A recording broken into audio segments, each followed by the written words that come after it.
Good evening. Welcome to another episode of Classic Books of Rashad. Let's get into the Bible study time. Let's get into Life in the Spirit study Bible. Get to 1 Kings chapter 14. Let's read. And it reads.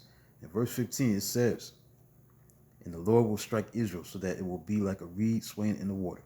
He will root Israel from this good land that he gave to their forefathers and scattered them beyond the river because they provoked the Lord to anger of making Asherah poles."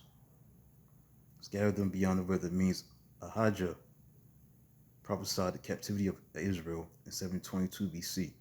Israel was defeated and thousands were carried away across the river Euphrates by the Assyrians.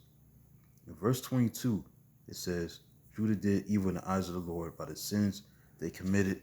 They stirred up his just anger more than their fathers had done."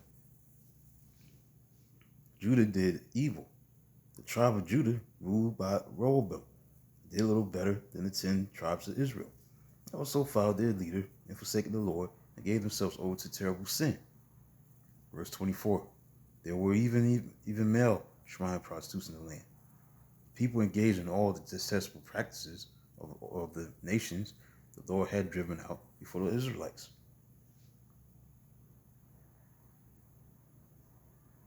Male shrine prostitutes.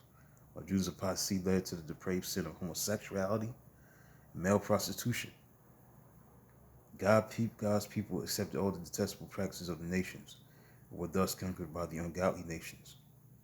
Jesus Christ re-emphasized this principle of judgment for believers who conform to the world.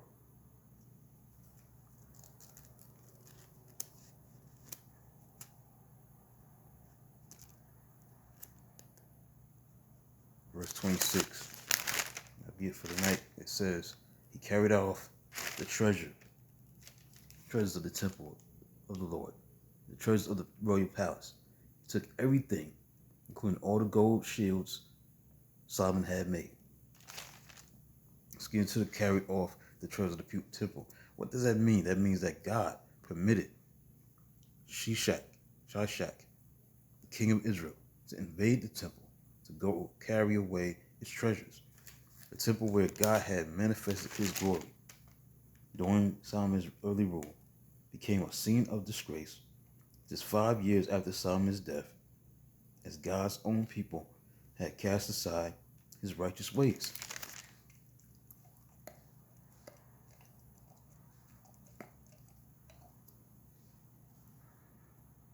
Right, that's it for the night.